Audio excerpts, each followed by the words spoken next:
Welcome to Espresso and Electronics, quick sips of EDA wisdom. I am your host Anaka Sunda, and joining me today is Lance Tamura. Lance is a product management director at Cadence. Welcome to the show, Lance. Thank you very much, Annika. So, today we are going to talk about the future of FPGA prototyping technology. So, before Lance, we dive down into the future, where are we today? That's a good question. So my product line is Protium, FPGA-based prototyping, and we develop systems. And where we are today is really pretty impressive. Today, our systems scale multiple billions, tens of billions of ASIC gates. Using many FPGAs, as you can imagine, and we call it enterprise prototyping because it's in a rack. So I would say we're on the high end on the enterprise side.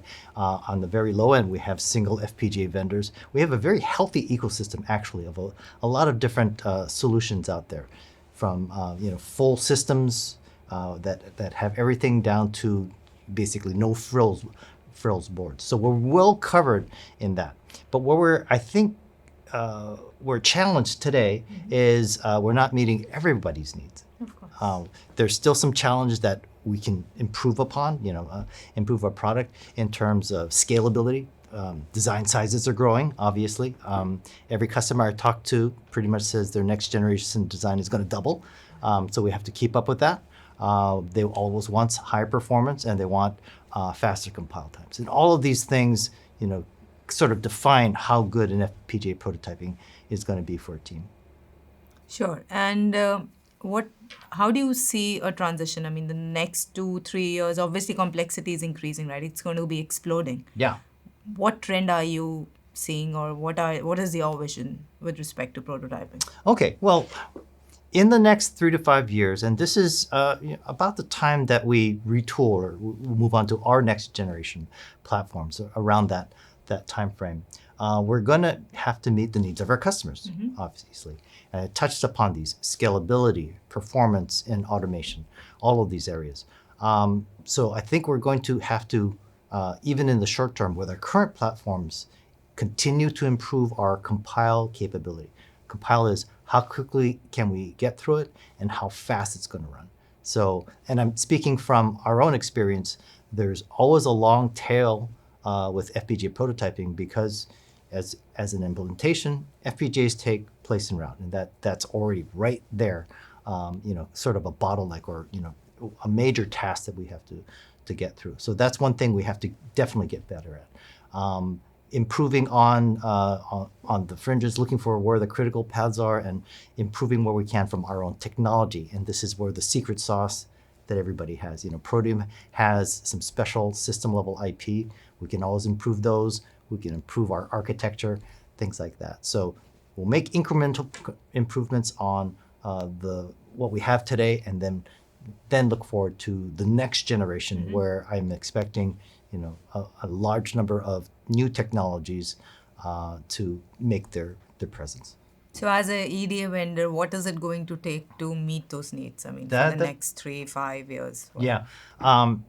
Actually, not just as an EDA vendor. Remember that FPGA prototyping systems are systems. So it's not a monolithic piece of hardware. It's not a software. They have to work together. And in terms of the system, we start with an FPGA. And today we use, AMD FPGAs because they're the largest commercial device, and pretty much everybody else does before, these large-scale systems. So I would say for the next generation, we're going to want to use the next generation FPGAs. It's going to have to be bigger. Obviously, everyone wants scalability. It's going to have to run faster somehow, and hopefully lower technology nodes help with that. And it's going to have to be very fast in terms of compile time, the place and route time, in that case, at the FPGA level. So that's just at the sort of the fabric level. Above that, we have a lot to do on the system side of our implementation, our architecture, our IP, everything else that goes into building up the system. So lots of things to work on. So it's like different pieces, they need to all be in cohesion to... That's right. Yeah. That's right. And it all has to work together at the end of the day. Absolutely. To come up with a solid solution, something that works for everybody across all the different designs that we get thrown at, right?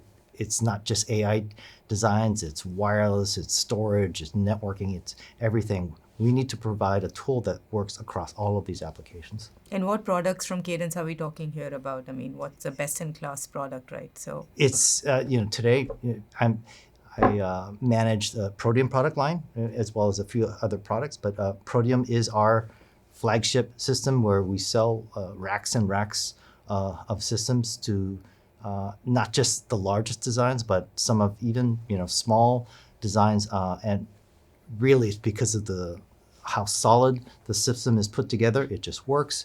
Yeah, it's something they order off the shelf and they know they can compile it. Also working closely together with the Palladium system, our dynamic duo, really helps people become productive and bring out the quality that they need when they're testing. wonderful. Okay. It's a pleasure, Lance, having you on the show. Always. Thank you so Thank much. you so much for coming. Thank you, listeners, for tuning in. Keep your circuits connected and your ideas flowing until we meet next on Espresso and Electronics.